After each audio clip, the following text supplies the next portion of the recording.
Yo, you having fun? Come on, yeah. 2010. Alright, so yo, we got a very, very special guest tonight. He's gonna share his path, his journey, some stories with you, let you know what he's about, and just gonna call Adam up to the stage. Adam. I travel across the country, like, and into the States speaking with people, and this is probably, like, I'm from Hamilton, this is probably the coolest thing that I've ever been a part of, so I want to thank you guys for having me here today, and, like I said, I'm just going to share a little bit of who I am, and I think, if we're honest, we're probably kind of similar.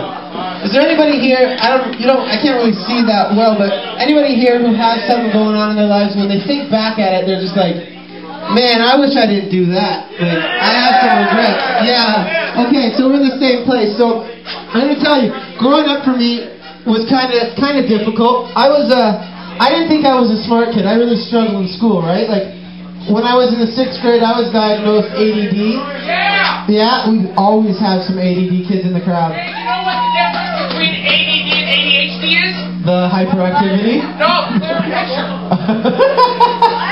A clearer picture.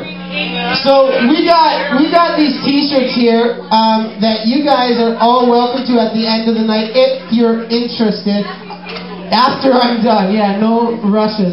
But I gotta tell you, so when I was diagnosed with ADD, right, I thought that I was kind of stupid. I didn't think that I could fit in with, the smart kids because I wasn't smart. I thought I wasn't an athlete, so I couldn't hang out with the jocks, right? So I finally found this crew of people, and they let me hang out with them. When I was 12 years old, this crew, they were using drugs, so I thought I had to do the exact same thing. So when I was 12, I started smoking some weed, I got into drugs. And I gotta tell you guys, like, I remember a couple years passing by, and I got to grade 9. And I guess I was like 15 years old. And I met this whole new crew of people, and I met this one dude, and his name was Derek. Now, Derek was probably he was probably one of the funniest kids you could ever meet.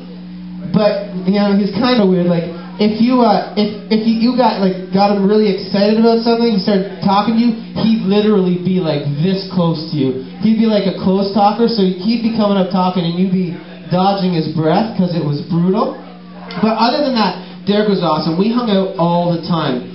A few years passed, right, and we're hanging out, and I see Derek and another one of my buddies, and they're arguing with each other. And I find out Derek's dad was selling some drugs and my buddy ripped off his dad, so now they're not getting along very well, right? And our crew, we had to make a decision.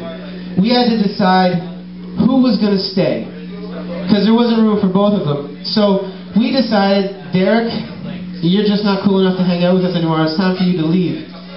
And I don't know why I said this.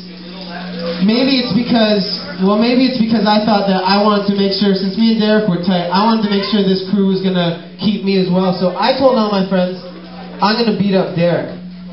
And I don't know what it's like with you guys, with the people you hang out with, but with the people that I rolled with, when you start talking about a fight, it seems like in seconds everybody knows what's happening. Yep. Yeah, same deal? Yep. So before I know it, I got all these people, when they're coming up to me, they're like, yo, Adam, we got your back, man, you can take this kid, don't even worry about it. I'm like, alright, cool, alright. And then this other group of people come over, and I kind of know who they are.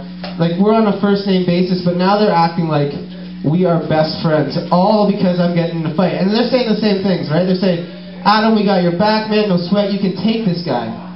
So I'm stuck. Like, everybody is expecting a fight. So what do, right? I can't back down now. I got a rep to keep up.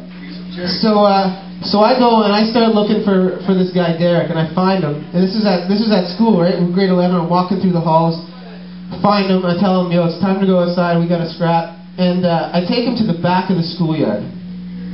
And we get there, everybody's sort of following us, we're all there, we're ready to roll, and I look across, and there's Derek. But he doesn't want to fight. And so I'm like, man, I got to do something, because everybody's expecting a fight. What am I going to do? So I looked at him and I thought, I need to embarrass this guy enough that he's going to fight me. So I smacked him in the face. And he looked up at me. I could still see where my hand had hit him. And he looked at me and he was like, Adam, man, I don't want to fight you. I was like, what? like, I just smacked this guy in the face, like, and he's not angry enough yet to want to fight me. I gotta step it up. So I looked him right in the eyes, and I spit in his face.